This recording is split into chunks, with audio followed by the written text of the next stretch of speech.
Assalamualaikum warahmatullahi wabarakatuh. Perkenalkan, nama saya Rafael Ainul Hayat dari Fakultas Ilmu Komunikasi jurusan Broadcasting dengan NIM 2019 0508 086.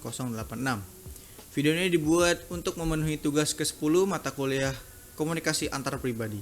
Dan saya di sini akan menjelaskan tips membangun komunikasi yang baik dengan pelanggan ataupun konsumen.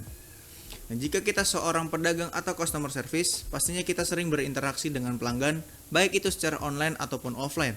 Tentunya kita akan sering bersinggungan atau berkomunikasi dengan pelanggan atau konsumen.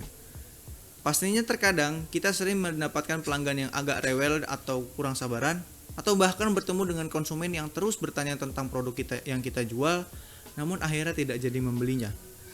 Kita sebagai seorang pedagang tidak boleh marah atau menunjukkan hal yang bisa menyinggung konsumen, karena konsumen adalah raja. Nah, untuk menciptakan hubungan yang baik antar pedagang dengan pelanggan, harus ada komunikasi antar pribadi efektif. Tips yang pertama yang akan saya berikan adalah berikan kesan pertama yang bagus bagi pelanggan. Kesan pertama sangatlah penting karena saat pertama kali konsumen berkomunikasi dengan kita dan kita bersikap jutek ataupun cuek, maka kemungkinan konsumen akan langsung beralih ke toko lainnya. Karena persaingan toko semakin ketat, apalagi sudah banyak toko online yang tersedia. Terkadang ada beberapa tipe pembeli yang hanya akan membeli produk jika penjualnya ramah, sopan, dan membantu keinginan mereka. Tips yang kedua, menggunakan kalimat yang singkat dan mudah dimengerti. Dan jangan terlalu bertele-tele dalam menjelaskan produk atau barang yang kita jual kepada konsumen. Jelaskanlah dengan kalimat yang singkat, jelas, dan padat agar konsumen tidak pusing dengan penjelasan dari kita. Karena terkadang banyak konsumen yang merasa kebingungan dengan penjelasan yang panjang dan malas untuk mendengarnya. Tips yang ketiga, berikan senyuman atau kesan ramah. Dengan memberikan senyuman ke pelanggan akan timbul kesan bahwa kita sangatlah ramah dan tidak jutek. Jika kita adalah pemilik toko online yang tidak mungkin menunjukkan sikap kita kepada konsumen, maka gunakanlah emoticon smile yang tersedia di chat atau menggunakan kata-kata yang ramah, baik dan sopan saat berinteraksi menggunakan chat pada konsumen atau pelanggan.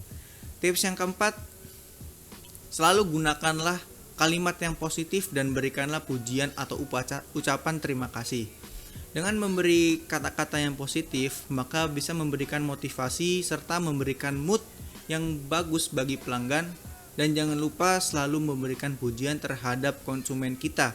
Misalnya, terima kasih sudah belanja di toko kami tunggu orderan selanjutnya ya, Gan atau Sis. Nah, tips yang kelima, berikanlah kalimat yang sopan dan bermartabat kepada pelanggan. Posisikan diri kita bagaimana kita ingin dilayani oleh penjual atau customer service jika kita berada di posisi konsumen, agar konsumen merasa dihargai oleh kita ketika kita di posisi penjual. Contohnya, ketika kita berada dalam posisi konsumen, kita ingin dihargai, dilayani dengan sopan, dan dibantu ketika kesulitan mencari barang yang kita inginkan. Maka kita sebagai penjual harus melayani konsumen dengan sopan, membantu dengan sopan barang yang ingin dibeli konsumen. Nah, tips yang keenam, jaga emosi ketika melayani pelanggan.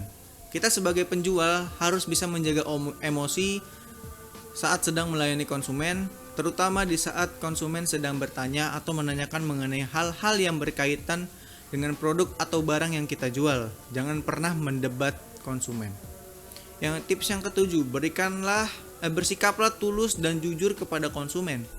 Kita harus bersikap tulus terhadap konsumen yang sedang kita layani, karena dengan sikap tulus maka konsumen akan kembali mengunjungi toko kita atau bahkan menjadi pelanggan setia kita. Akan sangat berbeda jika kita bersikap jutek. Konsumen pasti ingin segera pergi ke toko lain. Dan juga kita harus jujur kepada konsumen bila stok produk atau barang yang kita jual sedang kosong.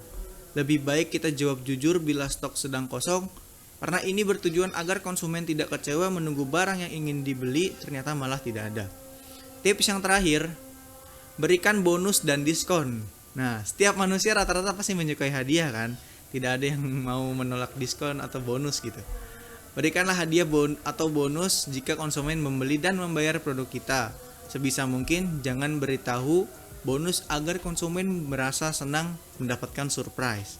Hal ini juga dapat menambah nilai produk kita sehingga konsumen tidak segan-segan menjadi pelanggan setia kita dan memberi feedback positif kepada produk yang kita jual.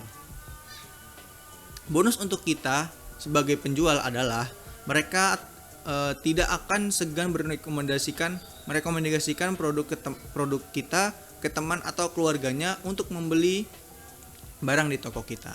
Saran dari saya, sebaiknya kita sebagai penjual atau customer tingkatkanlah kualitas komunikasi antar pribadi kepada pelanggan. Bersikaplah dengan ramah kepada pelanggan dan gunakanlah kalimat yang baik. Hargai pelanggan, karena dengan menghargai pelanggan maka penjual akan dihargai juga. Itu saja penjelasan dari saya, kurang lebihnya mohon maaf. Saya Rafael Ainul Hayat pamit undur diri. Terima kasih. Wassalamualaikum warahmatullahi wabarakatuh.